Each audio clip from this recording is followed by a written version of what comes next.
నమస్తే అందరికి. ఈ రోజు మనం ఇంటర్వ్యూ చేయబోయే గెస్ట్ ఎవరంటే సోమవారం ప్రెసిడెంట్ శ్రీ గొంతెల శ్రీను గారు. ఇతన్ని ఇంటర్వ్యూ చేయడానికి గల ముఖ్య ఉద్దేశం ఏంటంటే ఇతను కూలి పని చేసే వ్యక్తి నుండి ఈ రోజు మండల స్థాయి వరకు ఎదిగారు. అండ్ గత 25 సంవత్సరాలుగా ఇతను ప్రెసిడెంట్ గా అయితే పోటీ చేస్తూనే ఉన్నారు అండ్ యునానిమస్ గా గెలుస్తూనే ఉన్నారు. అండ్ ఇతనికి పోటీ కూడా ఈ గ్రామంలో ఎవరూ నిలబడట్లేదు. అండ్ మోరోవర్ ఇతని గురించి చెప్పాలంటే గత చుట్టుపక్కల 10 గ్రామాల్లో కూడా ఇతని మంచితనం గురించి మాట్లాడుకుంటాయి. ఎందుకంటే ఇతను వాళ్ళ గ్రామాన్ని అభివృద్ధి చేసిన తీరు అండ్ అతను పనిచేసే మంచితనం, సో ఇదంతా ప్రజలను చాలా అంటే చాలా అట్రాక్టివ్ చేసింది. ఇతని గురించి చెప్పాలంటే మీరు ఈ చుట్టుపక్కల ఎవరిని అడిగినా సరే ఎవరి నోటంటే సోమవారం శ్రీను గారు అంటే ఖచ్చితంగా అందరికీ తెలుసు. సో ఈ రోజు అతను నేను ఇంటర్వ్యూ చేయడానికి ఇంకొక ముఖ్య ఉద్దేశం ఏంటంటే అతను ఎలా ఎదిగారు అండ్ అతని సక్సెస్ స్టోరీని మీతో షేర్ చేసుకోవడానికి గల కారణాలు కూడా అయితే మీరు అతన్ని చూసి ఇన్స్పైర్ అయ్యి మీరు కూడా మరికొంత మంచి పనులు చేస్తారని నా ఈ ముఖ్య ఉద్దేశం. సో లేట్ చేయకుండా అతని మాటల్లోనే అతని గురించి తెలుసుకుంటాం. నమస్తే సార్. సార్, మీరు ఇప్పటికే గ్రామ ప్రెసిడెంట్ నుంచి ఇప్పటి వరకు 25 సంవత్సరాలు మీరైతే గ్రామ ప్రెసిడెంట్ గా చేస్తున్నారు. అండ్ ఇప్పుడు మండల ప్రెసిడెంట్ గా మొన్న కూడా అయ్యారు, పార్టీ ప్రెసిడెంట్ సార్. ఖచ్చితంగా కూడా party president sir. So party president అయ్యారు. ఇన్ఫాక్ట్ ఈ జర్నీలో మీరు గత 25 సంవత్సరాల జర్నీలో మీరు చాలా అంటే చాలా సిచ్యువేషన్స్ కూడా ఫేస్ చేస్తున్నారు అండ్ చాలా సమస్యలు ఎదుర్కొన్నారు. ఇప్పుడు కాకుండా మీ చిన్నప్పటి బాల్యం అనేది ఎలా ఉంది?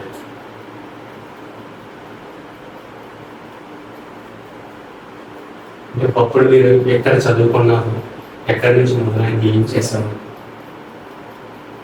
జన్మం అయితే ఇక్కడ సోమవారం విద్యాభ్యాసం అంతా కూడా ఇక్కడ 5th క్లాస్ వరకు సోమవారం స్కూల్లోనే చదువుకున్నాం మా గ్రామంలో. 6th, 10th వరకు గణపతి జడ్పే స్కూల్లో చదువుకున్నాం. నడిచాను సామరా నది ఉండేది, అప్పుడు విద్య లైన్ ఉండేది. నగరంలో అప్పుడు బ్రిడ్జ్ కూడా లేదు, చాలా పడవ ఉండేది. పడవ తీసుకెళ్ళి తీసుకొస్తుంది. వర్షాలు లేని కాలంలో నడిచిపోతుంది. తెల్లవారు కూడా చాలా టీచింగ్ కూడా చాలా బాగుంది. ఇప్పుడున్న టీచర్స్ కానీ ఇప్పుడున్న విద్యాభ్యాసానికి అప్పటికి చాలా తేడా ఉంది. చాలా కేర్ తీసుకున్నాను. ప్రతి విద్యార్థి నుంచి కూడా మంచి కేర్ తీసుకున్నాను. చదివిన 10th క్లాస్ అయినా సరే మంచి నాలెడ్జ్ ఇచ్చారు టీచర్స్. అప్పటి 10th క్లాస్ ఇప్పుడు డిగ్రీ కూడా ఈక్వల్ అయింది. నా విద్యాభ్యాసం అయితే 10th లో నేను ముగించాను. విద్యార్థి కుటుంబం అంతా నా మీద పడదు. నా 10th క్లాస్ అప్పటికి ఫాదర్ బాధ్యతలన్నీ నా మీద పడడంతో విద్యాభ్యాసం 10th క్లాస్తో వచ్చింది. మీరే పెద్ద సార్ మీ ఇంట్లో? మీకంటే నేను పెద్దవాడిని, అడుగు నేను. నా తర్వాత ఒక 2 సిస్టర్స్, ఆ తర్వాత లాస్ట్ మన సిస్టర్, మొత్తం 5. మీ అమ్మగారు ఒక్కరే కష్టపడి మీ నలుగురిని అయితే చదివించడం కూడా జరిగింది. చాలా అంటే చాలా కష్టపడి ఉంటారు మీ అమ్మగారి గురించి చదివించడానికి కూడా. నాన్నగారు అమ్మగారు కూడా వ్యవసాయం ఫస్ట్ నుండి కూడా లేదు. వ్యవసాయం మీదే కుటుంబాన్ని అంతా కూడా ఈ స్థాయికి తీసుకురావడం. వాళ్ళ తర్వాత నాన్నగారు ఇదైన తర్వాత బాధ్యత అంతా నాన్నగారు పడ్డాం. తర్వాత అమ్మగారు పూర్తిగా కుటుంబాన్ని తీసుకొని అందరిలో కూడా చదివించి విద్యాభ్యాసం చేయించి అందరికీ కూడా ఒక వివాహాలు చేసి ఎవరి బాధ్యతలకి చెప్పి ఇప్పటికీ కూడా మ్యారేజ్లు అయితే అయ్యాయి కానీ కుటుంబం అందరం కూడా కలిసి ఉంటాం. అది చాలా ఇప్పుడు మూడు కుటుంబాలకి అయితే చాలా అంటే చాలా లోటు అనేది కనిపిస్తుంది సార్. ఎవరైనా ఉమ్మడిగా ఉండడం చాలా కష్టం. మీరు ఆ విషయంలో ఉమ్మడిగా ఉంటారంటే చాలా అంటే చాలా కష్టం. సిస్టర్స్ కూడా మ్యారేజ్ అయిపోయినా బాలలు కానీ బాల పిల్లలు కానీ మా అన్నదమ్ములు కానీ అందరూ కూడా ఒక ఐకమత్యంగా ఒకే కుటుంబంగా ఉమ్మడిగా ఇప్పుడు వరకు కూడా స్టిల్ ఈ రోజు వరకు కూడా నడుస్తారు. ఇప్పటికి ఇలా ఉండడం అంటే చాలా కూడా. తర్వాత మీరు రాజకీయ టాపిక్ వస్తే అసలు మీ రాజకీయ రంగ ప్రవేశం అనేది ఎప్పుడు జరిగింది సార్? ఏ ఇయర్లో మొదటిగా మీరు ప్రారంభించారు? నేను 10th క్లాస్ చదివేటప్పుడు మైసీవాలో స్వచ్ఛంద సంస్థ ఎలమంచిలో ఉండేది. ఇక్కడ ఎందుకో ఒకసారి సందర్భంలో ఆయన నేను కలిసినప్పుడు శ్రీనివాస్ మీ ఊళ్ళో గ్రామాల మంచి డెవలప్మెంట్ చేయవచ్చు, చదువుకుంటూ గ్రామం మీద కొద్ది దృష్టి పెట్టి ఓ మహిళా మండలాన్ని యోగిస్తామని యూత్ను ప్రోత్సహించి దృష్టి వాళ్ళకి స్వయం ఉపాధి కల్పిస్తూ గ్రామాల్లో కూడా డెవలప్మెంట్ చేసుకోవచ్చు, మంచి లాభాలు చేయవచ్చు. నువ్వు భాగస్వామి అయితే బాగుంటుందని నేను చెప్పను. నేను 10th అవుతుండగా ఆ సంవత్సరం ఒక సబ్జెక్టులుగా చేయడం సభ్యులుగా చేరడం. వాళ్ళు గౌరవేతలు 105 రూపాయలు ఇచ్చేవారు. 105 రూపాయలు ఇచ్చేవారు. నేను యువజన సంఘం విశ్వోదయ యువజన సంఘం అనే ఒక సంఘాన్ని స్థాపించడం జరిగింది. అందులో మా గ్రామంలో ఉన్న యూత్ అందరినీ తీసుకొని యువజన సంఘం ఏర్పాటు చేసి దానికి ఒక కమ్యూనిటీ హాల్ ఏర్పాటు చేసుకొని, అంటే టాటాకు ఉంటుంది, ఒక కమ్యూనిటీ హాల్ ఏర్పాటు చేసుకొని, అలాగే ఒక మహిళా మండలి గ్రామం నుంచి యాక్టివ్ అయిన మహిళలందరూ తీసుకొని మహిళా మండలి ఏర్పాటు చేసి అప్పట్లోనే ఇంత ఇదంతా ఏ సంవత్సరంలో సార్? ఇది 1990 అనుకుంటున్నాను. ఓహో, 90 అంటే ఇప్పటికి 35 సంవత్సరాల క్రితమే ఇంత కష్టపడ్డారంటే చాలా. తీసుకొని ఈ సంఘాలు ఏర్పాటు చేయడం, మంచి యాక్టివ్గా పనిచేస్తూ ఉంటుంది. పనిచేస్తూ ఆ రోజుల్లో ఈ యూత్ కూడా మంచి స్వచ్ఛందంగా సేవా కార్యక్రమాలు లేకుండా ఉండడం, ఎలప్రాయాలు పార్టీలో ఉంది గారు అందరూ కలిసిమెలిసి ఉండేది. ఈ విధంగా వెళ్తున్న టైంలోని ఎన్టీ రామారావు గారు సీఎం అవ్వడం, ఎన్టీ రామారావు మీద గ్రామంలో అందరూ కూడా ఎన్టీ రామారావు ఇప్పుడు మా జనరేషన్ తెలియదు కానీ మీ కాలంలో అంటే ఎన్టీ రామారావు గారు యాక్టరే కాదు, ఇంకా చాలా అంటే చాలా దేవుడిగా కొలిచేవాళ్ళు. ఆ స్ఫూర్తితోని గ్రామానికి ఏదన్నా చేయాలన్న సంకల్పంతో ఈ సంఘాల డెవలప్మెంట్ చేసుకుంటూ తెలుగుదేశం పార్టీలోని 90లో మేము జాయిన్ అవ్వడం జరిగింది. జాయిన్ అయిన 95లో మాకు ఎంపీటీసీగా ఇక్కడ సిగ్మెంట్లో పోటీ చేయడానికి అవకాశం కల్పించారు. 95లో మా అమ్మగారిని ఎంపీటీసీగా పార్టిసిపేట్ చేయలేదు. ఏఎస్పేట ప్రాదేశిక నియోజకవర్గాన్ని ఒక ఎంపీటీసీ సిగ్మెంట్ ఉండేది. అందులో దొబ్బూరు, ఏఎస్పేట, సోమవారం కలిపి ఒక ఎంపీటీసీ.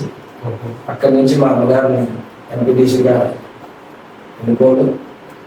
తర్వాత నేను ఇక్కడ పంచాయతీ బోర్డు మెంబర్గా తొలిపునాది మెంబర్గా పోటీ చేయడం జరిగింది. 95లో ఇద్దరం కూడా గెలవడం జరిగింది.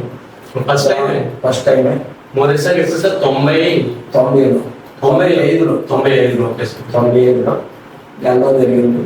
గెలిచిన తర్వాత అమ్మ ఎంపీటీసీగా నేను పంచాయతీ బోర్డు మెంబర్గా, ఆ రోజు నాలుగేళ్ళ భద్రరావు గారు ఇక్కడ ఎమ్మెల్యేగా, మినిస్టర్గా ఉంటుంది. మన రాష్ట్ర ముఖ్యమంత్రిగా మన ఎన్టీ రామారావు గారు ఉండేది. మంచి కార్యక్రమాలు గ్రామంలో రావడం చూసుకుంటూ మా గ్రామంలో కూడా నేను బయలుదేరేటప్పటికి సగం పార్టు కమరులు, కొంత కింద ఉన్న ఈ కాలనీ పెంకులు నుండి ఇప్పటికి రోడ్లు లేవు, డాబాలు లేవు, డ్రైనేజ్ సిస్టమ్ లేదు, ఒక సిసి రోడ్స్ లేవు, అంతా కూడా లోతట్టు ప్రాంతం. అప్పుడు వర్షాలు వస్తే మునిగిపోయలేదు.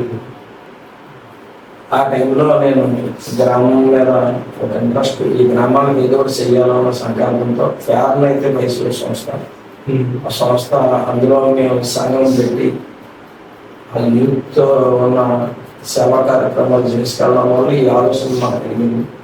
కలవడం వల్ల ఆ రోజున నాయకత్వం తాలూకా సహకారం తీసుకొని గ్రామాన్ని డెవలప్మెంట్ చేసుకుంటూ పడడం. మొదటిసారి తర్వాత సార్ మీరు ప్రెసిడెంట్ గెలిచారు, మొదటిసారి గెలిచేశారు. First time panchayat board member. 2000లో నేను పంచాయతీ బోర్డు సర్పంచ్గా గెలిచాను. ఎన్నికల్లో ప్రత్యక్షంగా పాల్గొని సర్పంచ్గా పోటీ చేయడం జరిగింది. మంచి వారావారి అసలు వెళ్ళడం జరిగింది. అండ్ ఇవన్నీ మీరు చేసేటప్పుడు మామూలుగానే మీరు సంఘసేవ చేస్తానంటేనే దానికి వ్యతిరేకంగా చాలా అంటే చాలా మంది మిమ్మల్ని తిడుతూ ఉంటారు. మీ గురించి అప్పటి కాలంలో కూడా చాలా మంది చేస్తుంటారు, నీకు ఎందుకు ఇది అవసరమా, రాజకీయం నీకు అవసరమా, చక్కగా చదువుకుని ఉద్యోగం చేసుకోవచ్చు కదా. ఇలా మీరు ఏమైనా నెగిటివ్ కాంట్రవర్సీ ఏమైనా ఫేస్ చేశారు? విమర్శలు ఉంటాయి, అవార్తలు ఉంటాయి, అది కారణం. కాకపోతే ఆ రోజుల్లో ఏంటంటే కాంగ్రెస్, తెలుగుదేశం అనే కొన్ని పార్టీలు ఉంది. మేము తెలుగుదేశం తరపుని అంటే చేతికి పార్టీలు ఉండకపోయినా మనం తెలుగుదేశం అభిమానిగా నేను సర్పంచ్గా పోటీ చేయడం జరిగింది. అలాగే మా సోదరుడు కాంగ్రెస్ నుంచి పోటీ చేయడం జరిగింది. అందరం కలిసి స్వభావంగా పోటీ చేసుకోవడం జరిగింది. ప్రజల ఆధారంతో నేను గెలవడం జరిగింది. తెలిసిన తర్వాత గ్రామం మీద అభివృద్ధి మీద ఎక్కువ దృష్టి పెట్టడం, మా అదృష్టం ఈ గ్రామంలోని సర్పంచ్ గ్రామంలో సేవ చేసుకున్న అదృష్టం నాకు కనిపించింది. మరి ఆ రోజు నుంచి ఈ రోజు వరకు కూడా నేను రిజర్వేషన్ మారితే అమ్మగారు ఇద్దరు కలిసి 2000 సంవత్సరం నుంచి 2025 వరకు కూడా కంటిన్యూషన్గా సర్పంచ్గా మా కుటుంబం నుంచి ప్రజలు ఆదరించి సోమవారం ప్రజలు మా దేవుడితో సమానం. మా యొక్క మంచితనాన్ని, సేవ చేసే భావాన్ని వాళ్ళు గుర్తించి మంచి వ్యక్తి, ఇలాంటి వ్యక్తిని కల్పించుకుంటే మా గ్రామం డెవలప్మెంట్ అవుతుందని మంచి సంకల్పంతో ప్రజలందరూ కూడా పార్టీలకు అతీతంగా పంచాయతీ రాజ్ రాబోయే మండలి మంచి ఆదరించి కల్పిస్తూ వస్తున్నారు. మరి 2000 నుంచి 2025 వరకు 25 సంవత్సరాలు కంటిన్యూషన్గా ఒక వ్యక్తి 5 సంవత్సరాలు ఎంపీటీసీగా 30 ఏళ్ళు మేము గ్రామంలో అధికారికంగా గవర్నమెంట్ ఏదున్నా నేను వెళ్ళి కంటిన్యూషన్గా గెలిచి రాగలుగుతున్నానంటే ప్రభుత్వాలకు ఆదరణ. రెండోది మమ్మల్ని ఆదరించే మా కార్యకర్తలు, నా స్నేహితులు, మా పెద్దల ఆశీస్సులతో ఈ రోజు వరకు కూడా కంటిన్యూషన్గా రాగలుగుతున్నాం. మీద ఉన్న మహానుభావుడు ఎన్టీఆర్ ఆశీస్సులు, తర్వాత పెద్దలు చంద్రబాబు నాయుడు గారు, లోకేష్ వారి ఆశీస్సులతో, మరి మా నాయకులు ఈరోజు నియోజకవర్గ ఇన్ఛార్జ్ అయినటువంటి వంశనారాయణ, అలాగే మన ప్రకాశం నియోజకవర్గ ఎమ్మెల్యే అయినటువంటి కొంత రామకృష్ణ గారి ఆశీస్సులతో ఈ రోజు వరకు కూడా మొత్తం లేకుండా మా గ్రామాన్ని మంచి అభివృద్ధి ప్రదంలో నేను వచ్చిన తర్వాత మంచి డెవలప్మెంట్ చేశాం. ఆ రోజుల్లో మరి మా గ్రామంతో డెవలప్మెంట్ అయిందంటే సందర్భం కూడా విషయం కూడా సంతోషంగా నడిగారు భద్రా గారు. తర్వాత కాలంలో గంటా శ్రీనివాసరావు గారు ఇక్కడ ఎమ్మెల్యే వెళ్ళడం, ఆయన కూడా మంత్రిగా పనిచేయడం. ఆయన టైంలో మా గ్రామం మీద ప్రత్యేకమైనటువంటి సార్ చూపించి శ్రీనివాసుని డెవలప్మెంట్ చేయలేని సరైన ప్రోత్సహించారు. ఆ తర్వాత వీరవంశ సత్యనారాయణ గారు ఎమ్మెల్యేగా రావడం, ఆయన కూడా మీకు శ్రేణు నేను అందరూ ఉన్నాను పనిచేయసి విపరీతమైన నిధులు ఆయన కూడా మా గ్రామానికి ఇవ్వడం. అలాగే కొంత రామకృష్ణ గారు ఇక్కడ ఎమ్మెల్యేగా, మినిస్టర్గా పనిచేసి ఉన్నారు. అలాగే ప్రస్తుతం కూడా శాసనసభ్యులుగా ఉన్నారు. ఆయన కూడా మా గ్రామం మీద ప్రత్యేకమైనటువంటి శ్రద్ధ తీసుకొని గ్రామాన్ని డెవలప్మెంట్ చేయడం జరిగింది. పక్కా సిసి రోడ్లు కానీ, డ్రైనేజ్ వ్యవస్థ కానీ, తాగునీటి వ్యవస్థ కానీ అన్నీ కూడా మా టైంలో మా అదృష్టం. నా ద్వారా మా గ్రామానికి మా అమ్మగారు సర్పంచ్గా మేము ఉండగా ఈ కార్యక్రమాలు చేయడానికి నాయకుల తాలూకా ప్రోత్సాహంతో వారి యొక్క సహకారంతో గ్రామాన్ని ప్రతి సొంత కూడా సిసి రోడ్డు వేసుకున్నాం, ప్రతి వీధి కూడా వేసాం, మంచి ఇంటింటికి కూడా కొలైకాల్సిన ఇచ్చాం, తాగునీరు కన్నా ఇబ్బంది లేకుండా తీసుకొచ్చాం. ఎలక్ట్రికల్గా కూడా ఎక్కడ కూడా ఎవరికి పంచాయతీ పరంగా ఎటువంటి ఇబ్బందులు లేకుండా సోమవారం గ్రామాన్ని ఒకసారి వెళ్ళి చూడాలన్న విధంగా సాయిబాబా టెంపుల్ అవ్వచ్చు, మనకి అమ్మవారి గుడి అవ్వచ్చు, ఆ కళ్యాణ మండపం అవ్వచ్చు, రోడ్లు అవ్వచ్చు, సో ఇలా మనకి శివాలయం అవ్వచ్చు, ఇటువంటి ఏ రంగంలో చూసినా మీరు చాలా అంటే చాలా డెవలప్ ఇస్తాం. ఇంచుమించు అక్కడ మనకి టెంపుల్ ఉంది కదా, అమ్మవారి దేవాలయం, దానికి ₹1 కోటి పైగా ఖర్చు చేస్తారని కూడా నేను అయితే విన్నాను. దాన్ని కూడా మా గ్రామంలో మా పెద్దలు సహకారంతో గ్రామ పెద్దలు అందరూ కూడా శివాలయం నిర్మించుకోవడం జరిగింది. దానికి పిల్లగౌండ్ గారు టైంలోని సిసి రోడ్డు పక్కా సిసి రోడ్డు మీదకేసి నిర్మించుకోవడం జరిగింది. అలాగే మా గ్రామంలో ఉన్నటువంటి మోకాల తల్లి టెంపుల్ మా ప్రజలు మా అందరి సహకారంతో నిర్మించుకోవడం జరిగింది. సాయిబాబా టెంపుల్ మరి ఎక్కువ నా ప్రోత్సాహంతో గ్రామస్తుల ప్రోత్సాహంతో నా యొక్క కొద్దిగా సహకారంతో చేసుకొని ఈ రోజు కూడా అంటే మా నమ్మకం ఏంటంటే బాబా ఆశీస్సులతో మేము ఈ స్థాయికి వచ్చామన్న మా నమ్మకంతో సాయిబాబా గుడిని నిర్మించుకోవడం, అందులో మేము ఎక్కువ మా కుటుంబం నుంచి కొంత ఎక్కువ మొత్తంలో వెచ్చించి నిర్మించుకోవడం జరిగింది. తర్వాత ప్రతి సంవత్సరం కూడా ఆగస్టు 25వ తారీఖుని సుమారు 10,000 మందికి మధ్యాహ్నం రాత్రి కూడా పెడుతున్నారండి. మధ్యాహ్నం సాయంత్రం కూడా మంచి ఆధ్యాత్మికంగా కార్యక్రమం చేస్తాను. అలాగే ప్రతిరోజు కూడా షిరిడీలో ఏ విధంగా అయితే కార్యక్రమం జరుగుతుందో దేవుడికి అదేవిధంగా 4 కోట్ల ఆరాధించుకుంటూ అదేవిధంగా నిత్యం గోపవేప నైవేద్యాలతో పండుగ పెట్టి కార్యక్రమం చేసుకుంటారు. అలాంటి శివాలయం ఇక్కడేమో సాయిబాబా, ఇక్కడ నూకాలమ్మ, ఇటు మెండమమ్మ, మా దుర్గమ్మ ఆశీస్సులతో మా గ్రామం పాడి పంటలతో మంచి వృద్ధిలో ఉంది. ప్రజలకు కూడా ఎటువంటి ఇబ్బందులు లేకుండా ఆయురారోగ్యాలతో పాడి పంటలతో మంచి ప్రతి ఒక్కరు కూడా నాకేం పర్వాలేదు, నేను బలంగా నా స్థితికి ఆ దేవుళ్ళ ఆశీస్సులతో అందరూ కూడా ఎన్నో సంతోషం చాలా ఆనందం. ఇంకా మీ చిన్నతనంలో మీరు ఇంకా ఇప్పుడు చెప్పిన విషయం ఏంటంటే మొదట్లో మీరు ప్రెసిడెంట్ అయ్యారు. అప్పుడు గవర్నమెంట్ ఏమైనా మీకు సపోర్ట్ చేసేదా? అంటే నిధుల విషయంలో కానీ కొన్నిసార్లు ఊళ్ళో సమస్యలు ఎక్కువ ఉండేవి, బట్ నిధులు మీకు అసలు వచ్చేవి కాదు. మొదట్లో మీ దగ్గర అంత ఖర్చు కూడా ఉండేది కదా, డబ్బులు కూడా ఉండేది కాదు. అండ్ గవర్నమెంట్ నుంచి ఎట్లా ఉండేది సపోర్ట్? నేను ఫస్ట్ రాజకీయ ప్రవేశం చేసేటప్పటికి సామాన్య కుటుంబంలో జన్మించి ఒక పేద స్థాయిలో అక్కడి స్థాయి నుంచి వచ్చాను. మా నాన్నగారు కూడా చెప్పారండి మీ గురించి. మా కూలి పనికి, చెరుకు తోటలో కూలి పనికి కూడా వెళ్ళేవారు. కూలి పనికి కూడా తోట చుట్టూ వెళ్ళాను. తోట చుట్టూ గొప్ప తోట కూడా వెళ్ళారని చెప్పారు మా నాన్నగారు. చాలా కష్టపడ్డాను. చెప్తాను వెళ్ళేది కష్టపడి వచ్చాను. కింద నేను ఇప్పుడు కూడా అందరితో చెప్తాను, కింద స్థాయి నుంచి వచ్చాను, 0 నుంచి వచ్చానని చెప్తాను. మరి ఈ రోజు ఈ స్థాయిలో ఉన్నామంటే మా ప్రజల తాలూక ఆశీస్సులు, మా గ్రామ దేవతలు, మా దేవుళ్ళు, భగవంతుని ఆశీస్సులు. రెండోది గ్రామం ఇంత డెవలప్ అయిన ఇక్కడ గురించి మీరు అడిగారు కదా, మా అదృష్టం ఏంటంటే ఆ రోజుల్లో చేసిన నాయకులు అందరూ కూడా స్వామి అందరూ కూడా నాయకులందరూ కూడా ఏదో మేము గెలిచిన తర్వాత గ్రామాల్లో డెవలప్మెంట్ చేయాలని సంకల్పంతో ఉన్న నాయకులు ఆ రోజుల్లో పార్టీలు ఏమంటే అవ్వచ్చు.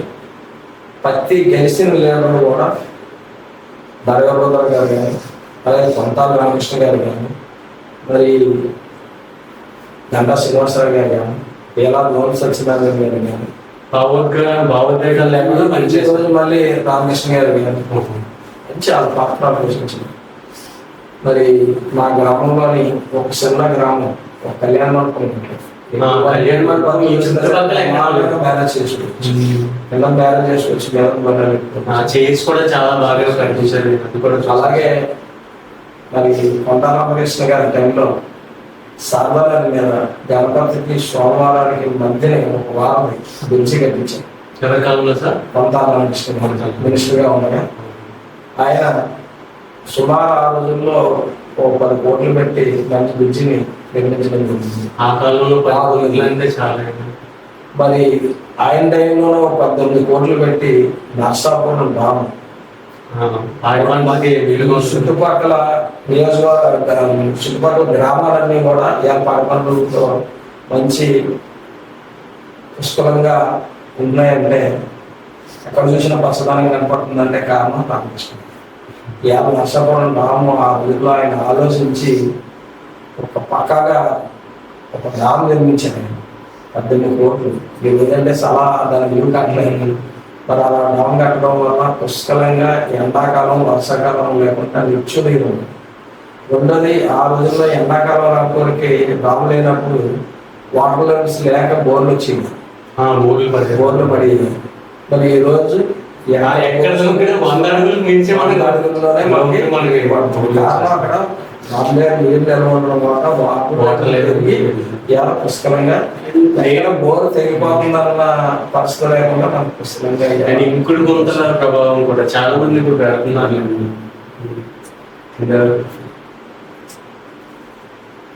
గెలిచిన ప్రతిసారి మీరు పొందింది మీదేంటి? అంటే ఫస్ట్ టైం గెలిచారు, మీకు అత్యున్నతమైన సంతోషం లభించడం అండ్ దాని వెనుక పడిన కష్టం కూడా మీకే తెలుసు. అలాగే ఇప్పటికి 5 సార్లు గెలిచారు కదా, దీన్ని గెలిచిన ప్రతిసారి నేను మరికొంత చేయాలి అండ్ మీకు ఎలా అనిపించింది గెలిచిన ప్రతిసారి? నేను స్టార్టింగ్లో ఎన్నికల్లో రావాలన్న ఆలోచనే ఒక సమయం. ఆ రోజుల్లో నాతో ఉన్న స్నేహితులు కానీ, యూత్ కానీ, అప్పుడున్న పెద్దలు కానీ, మా ముందు చేసిన నాయకుల్ని మామూలుగా వేరే చేసుకొని మార్పు రావాలి, ఇలాంటి యూత్ ముందు రావాలి అని ప్రోత్సహించి ఒక బాధ్యత, ఒక సర్పంచ్ అన్న ఒక బాధ్యతను మాకు అప్పచెప్పిన తర్వాత అందులో ఉన్న థ్రిల్లు మనం ప్రజలతో మమేకమయ్యి ప్రజలతో సేవ చేసుకునే భాగ్యాన్ని మనం కలిగించినందుకు ఆ ఆనందం వేరు, ఆ అనుభూతి ఆనందం వేరు. ఏ రోజు కూడా సార్ నేను సేకరించిన సమాచారం బట్టి చనిపోయిన ప్రతి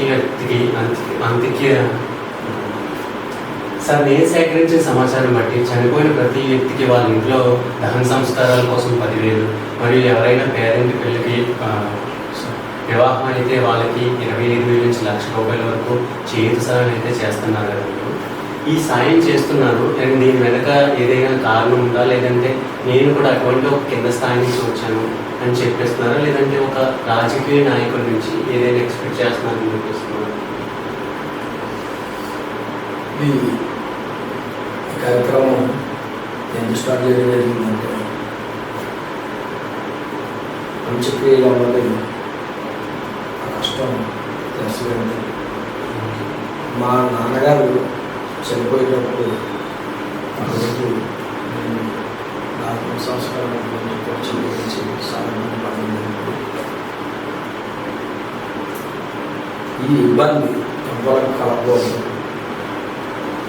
నన్ను నా గ్రామస్తులు ఒక కుటుంబంగా చూస్తున్నారు, వాళ్ళు కుటుంబ సభ్యుడిగా చూసుకున్నప్పుడు వాళ్ళలో నేను ఒక కనుగోలుగా ఉన్నాను.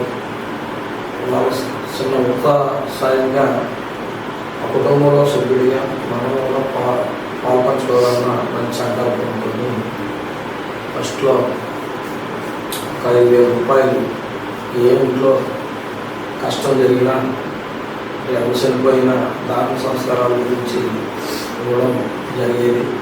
అది కాలక్రమేణా ఖర్చులు పెరుగుతున్న సందర్భంలోనే దాన్ని ఈరోజు ₹10,000 పార్టీలకు అతీతంగా ఏ ఇంట్లో కష్టం జరిగినా వాళ్ళలో కొడుకుగా, ఒక అన్నదమ్ముడిగా, ఒక సోదరుడిగా నేను కూడా పాల్పంచుకోవాలన్న సంకల్పంతో, మంచి సంకల్పంతో రాజకీయంగా ఏం ఆశించలేదు.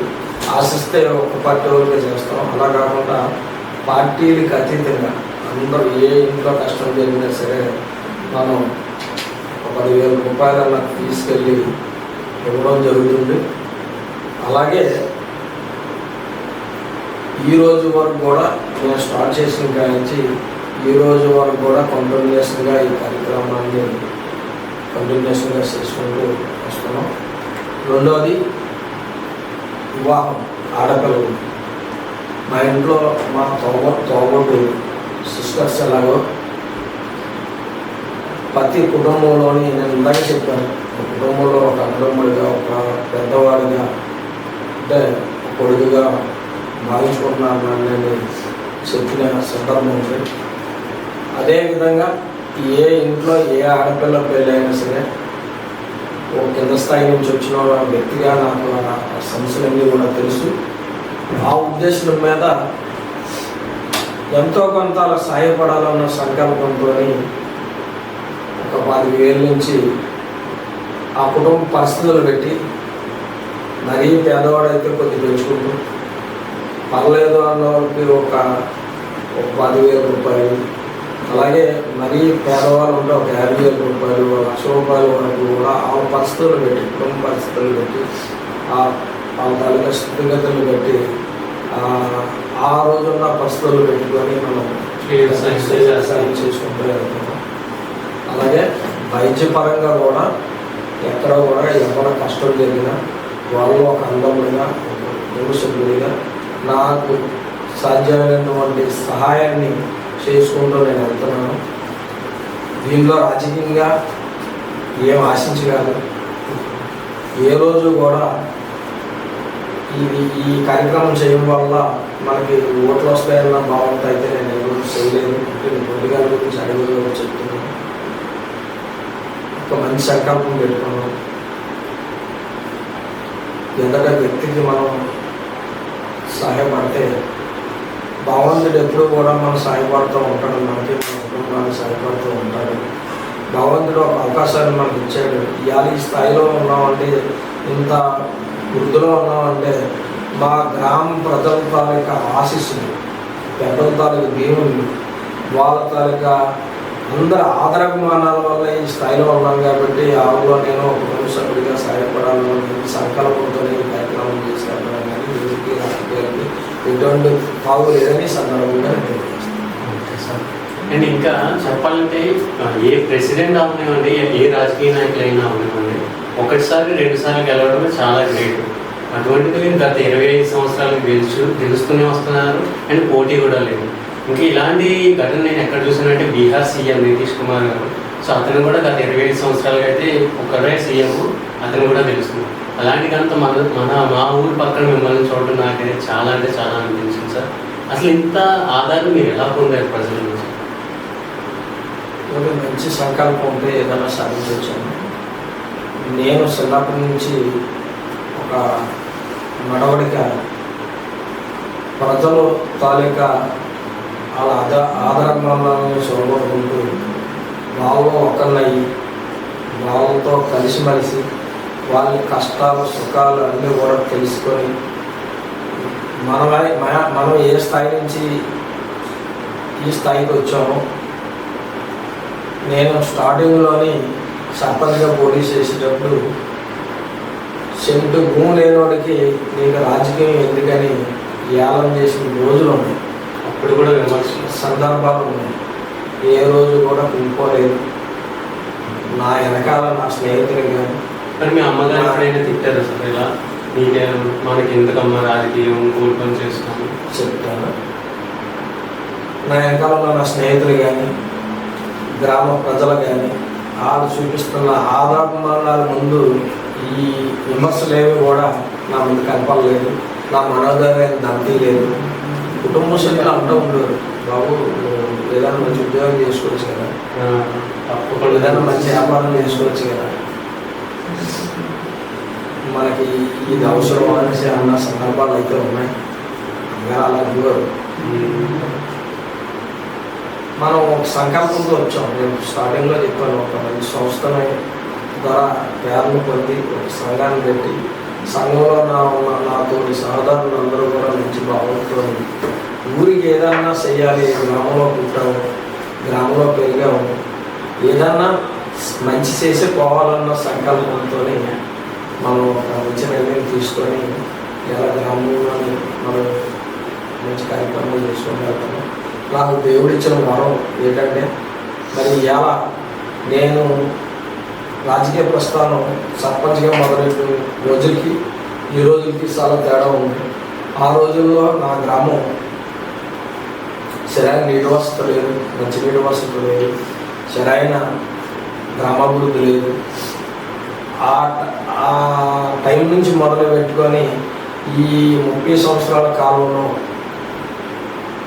మేము మా పరిపాలన మొదలెట్టిన తర్వాత, ఎంపీడీసీగా సర్పంచ్గా మొదలెట్టిన తర్వాత మంచి కళ్యాణ మండపం కట్టుకున్నాం, పంచాయతీ బిల్డింగ్ కట్టుకున్నాం, పక్కా రోడ్లు ఏర్పరచుకున్నాం, మంచి డ్రైనేజ్ సిస్టమ్ ఏర్పరచుకున్నాం, నీటి కుళాయిలు ప్రతి ఇంటికి చూడడం జరిగింది, మంచి టెంపుల్స్ కట్టుకున్నాం, మంచి స్కూల్ బిల్డింగ్లు కట్టుకున్నాం. డెవలప్మెంట్లో మంచి ఉన్నతమైన స్థానంలో నా వరకు అయితే అనకాపల్లి నియోజకవర్గంలో ఉత్తమ పంచాయతీగా ఉత్తమంగా డెవలప్మెంట్ మా గ్రామం చేసుకోవడం జరిగింది. మంచి డెవలప్మెంట్. ఎలా సోమవారానికి ఏనుగునికి రోడ్డు ఎవరు ఊహించండు, పొలం గొట్లు మధ్య పెట్టి అది ఒక గట్టు మేము తీర్థాలకు వచ్చేవాళ్ళు మేము కూడా. మరి ఆ రోజు ఆ గొట్టికి ఇరువైపులో ఉన్న నాయకులందరూ కూడా అన్ని రకాల పార్టీల నాయకులు ఉన్నారు. అందరినీ ఒప్పించుకొని, అందరి కాళ్ళు చేతులు పట్టుకొని, అందరిని ఒప్పించి మంచితనంతో కలిసి ఆ రోడ్ని ఎలా ఒక లారీ వెళ్ళిపోయే విధంగా మనం సైకిల్ మీద వెళ్తే సైకిల్ తప్పుకోలేని పరిస్థితుల్లో ఉన్న రోడ్ని ఇలా మనం పక్కాగా సిసి రోడ్డు నిర్మాణం. ఆ రోజు పునాది గంటా శ్రీనివాసరావు గారు ఆ రోడ్డుకి నాంది, ఇవాళ ముగింపు పంతాల రామకృష్ణ గారు పక్కా సిసి రోడ్డు. ఆయన మెటల్ రోడ్డు గంటా శ్రీనివాసరావు గారి టైంలో 40 లక్షల రూపాయలతో మెటల్ రోడ్డు నిర్మాణం చేయడం జరిగింది. ఇవాళ సుమారు 1,50,00,000 రూపాయలతో పంతాల రామకృష్ణ గారు ప్రత్యేకమైనటువంటి శ్రద్ధ చూపించి మా గ్రామానికి ఏనుగురికి సోమవారానికి మధ్య ఉన్న లింక్ రోడ్డుకి 1,50,00,000 రూపాయలు ఆయన ఎమ్మెల్యే అయినట్టే మన గ్రామాలకు 2 గ్రామాలకు కేటాయించినట్టే సర్వీసింగ్ గారు దాంతో పక్కా శిశువుల నిర్మాణం కూడా చేయకపోవడం. ఇంకా రానున్న 5-10 సంవత్సరాల్లో మీ కళ ఏంటి సార్? నాకు ఒకటే గోడు. నాకు ఇప్పుడు కూడా అందరూ అనుకుంటారంటే ఈయన ఏదో రాజకీయంగా అనాలని అంటున్నారు అని అనుకుంటారు. మొన్న మా గ్రామంలోని పెళ్ళి పిలుస్తుంది రా కదిలి రాణిసో కార్యక్రమాన్ని పంతాల రామకృష్ణ గారు మా గ్రామంలో ఉండి ఒక 3-4 డేస్ మా ఊళ్ళో ఉండిపోయి అధికార యంత్రాంగాన్ని అన్ని శాఖల డిపార్ట్మెంట్ తాలూకా అధికారులు తీసుకొచ్చి మా పల్లె తాలూకా సమస్యలన్నీ కూడా వాళ్ళ దృష్టికి తీసుకెళ్ళి మంచి కార్యక్రమాన్ని చేపట్టిన తర్వాత నాకు కోరుకుండిపోయింది ఏంటంటే ఎప్పుడూ కూడా ప్రజలు ఆదరించినంత కాలం, నాకు దేవుడు భగవంతుడు ఆశించినంత కాలం సోమవారం సర్పంచ్గానే కొనసాగాలన్నది నాకు వెళ్ళాలన్న కోరిక అయితే నాకు లేదు. అది భగవంతుడు మనం ఏం చేయలేదు. మన నాయకులు ఆశీర్వాదం, భగవంతుడి వాళ్ళకి ఆశీర్వాదంతో తప్పనిసరి పరిస్థితులపై వెళ్తే వెళ్ళాలేమో కానీ నాకు 100% అయితే సోమవారం సర్పంచ్గా కొనసాగడం అన్నదే నాకు. మిగతా ప్రెసిడెంట్లు అంటే మిగతా గ్రామాల ప్రెసిడెంట్లతో పోలిస్తే మీకైతే చాలా మర్యాదలు ఉన్నాయి. ఏ ఊరికి వెళ్ళినా సరే చాలా అత్యున్నతమైన మర్యాదలు కూడా లభిస్తుంది. అలాగే ఒక మంచి ప్రెసిడెంట్గా ఎవరైనా రావాలి అంటే, ఒక దేశం బాగుపడాలంటే ఒక మంచి ప్రైమ్ మినిస్టర్ కావాలి, అలాగే రాష్ట్రం బాగాలంటే మనకి సీఎం కావాలి, అలాగే ఒక మంచి గ్రామం నిలబడాలంటే ఖచ్చితంగా అది ప్రెసిడెంట్ ముందు అడుగు వేస్తానే కదండి సాధ్యం. సో అలా ఒక మంచి ప్రెసిడెంట్గా నిలబడాలి అంటే ఏం చేస్తాము? ప్రతి సర్పంచ్ కూడా ఏదో చెయ్యాలని సంకల్పంతో వస్తాం, ఇది కలిసి చెయ్యాలని కోరికతో వస్తాం, తలమల ప్రేరణలో జరుగుతాం. అందరూ కూడా సేవ చేయాలని మంచి సంకల్పంతో వస్తాం. వాళ్ళకి పరిస్థితులను అనుకూలించి నాయకుల తాలూకా సహకారం తోడైతే ఇప్పుడు కూడా గ్రామం నడుస్తుంది. దానికి ప్రజల తాలూకా సహకారం కూడా మనకి తోడాలి. మన గ్రామస్తులు మనకి ప్రతిదానికి కూడా ఎలసలు వచ్చినప్పుడు రాజకీయంగా ఎవరో పార్టీలకు వాళ్ళు కష్టపడి పని చేసుకోవాలి, ఎవరు గెలుపు గురించి వాళ్ళు కృషి చేసుకోవాలి. ఎలసలు అయిపోయిన తర్వాత పార్టీలు పక్కన పెట్టి ఒక కుటుంబంలో అన్నదమ్ములు ఎలా ఉంటారు, గ్రామంలో ఉన్న ప్రజలందరూ కూడా ఒక తాటి మీద వచ్చి ఒక కుటుంబంలో అన్నదమ్ములు కలిసిమెలిసి ఉండి గ్రామాభివృద్ధికి అందరూ కూడా సహకరిస్తే మన ఇంటిని మనం ఎలా అయితే సక్కదిద్దుకుంటామో గ్రామాన్ని ఆ విధంగా మనం సక్కదిద్దుకున్న నాడు మన ఇల్లు బాగుపడుతుంది, గ్రామం కూడా బాగుపడుతుంది. నేను తోటి సర్పంచులు కూడా నేను నా ఎక్స్పీరియన్స్ ఉందని నేను అనుకోను. నాకున్న అనుభవంతో నేను చెప్పేది ఏంటంటే, మనకు భగవంతుడు ఇచ్చిన ప్రజలు ఇచ్చిన ఆదరణ ఆ తక్కువ టైంలోని ఎక్కువ టైంలో మనం వెచ్చించి మన గ్రామాభివృద్ధికి ఏ వనరులు మనం ఏ డిపార్ట్మెంట్ ద్వారా మనం తెచ్చుకోగలము, నాయకుల్ని మంచిగా చేసుకొని నాయకుల తాలూకు ఆశీస్సులు పొంది వాళ్ళ ఆదరాభిమానాలు పొంది గ్రామాన్ని అభివృద్ధి పదంలో నడిపించడానికి కృషి చేయాలని ఇంకా ఆఖరికి ఒక్క మాట సార్, ఇప్పుడున్న ప్రెసెంట్ యువత ఉన్నారు కదా, యువత చాలా చెడు అలవాట్లకి అయితే గురవుతున్నారు అండ్ దేని మీద ఫోకస్ చేయలేకపోతున్నారు. వాళ్ళ గురించి మీరు ఏమైనా చెప్పాలనుకుంటున్నారు? దానికి మొదట యూత్ గురించి మనం చెప్పుకునేటప్పుడు నేను అనుభవం చెప్తాను. పూర్వం నేను చదువుకున్న రోజుల్లో నేను స్కూల్కి వెళ్ళి ఇంటికి వచ్చిన తర్వాత ఉదయం లేచినాక దినసరి ఏముండేదంటే ఉదయాన్నే లేచినాక బాబు సేలికి వెళ్ళి కాలేజ్కి వచ్చేవాడిని. నేను సేలికి వెళ్ళేవాడిని, సొమ్ము నుండి ఆ సొమ్ముల దగ్గర పరిశుభ్రత అంతా చేసేవాడు. ఆ సొమ్ములు కడిగేవాడు, ఆ పాలు తల్లిదండ్రులు వేసిస్తే పప్పు క్యాన పోసి ఇంటికి పంపించి స్నానం చేసి తయారయ్యి స్కూల్కి వేసుకుంటాను. ఒక భయాన గ్యాప్ ఉండేది కదా. స్కూల్కి వెళ్ళి వచ్చిన తర్వాత మళ్ళీ ఏమన్నారంటే మేము స్కూల్ పలానా టైం ఉంటారు, నువ్వు పలానా టైం మళ్ళీ సేలో ఉండాలని చెప్పి అలానే స్కూల్లో ఉన్న టైంలోని ఖాళీ టైంలోని గేమ్స్ ఆడుకుంటున్నాను, వాలీబాల్ అని కబడ్డీ అని ఇలాంటి. మన ఈ మొత్తం పాడ్కాస్ట్లో మీకు ఏ పాయింట్ ఆఫ్ వ్యూలో అయినా ఎక్కడైనా సమ్ డౌట్స్ వచ్చినా, సో ఎటువంటి వాల్యుబుల్ ఇన్ఫర్మేషన్ అనిపించినా మీరు తప్పకుండా సబ్స్క్రైబ్ చేసుకొని మీకు వచ్చిన డౌట్స్ని అయితే కామెంట్ చేయండి. నేను నా నెక్స్ట్ వీడియో తప్పకుండా అది రెక్టిఫై చేసుకొని మీకైతే ఆ బెస్ట్ ఇవ్వడానికి నేను ఎప్పుడూ ప్రయత్నిస్తాను. అండ్ మోర్ ఓవర్ ఇంటర్వ్యూ ఎలా అనిపించిందో మీరైతే తప్పకుండా కామెంట్ చేసి మనం నెక్స్ట్ వీడియోలో అయితే కలుద్దాం. I hope see you again. జై హింద్.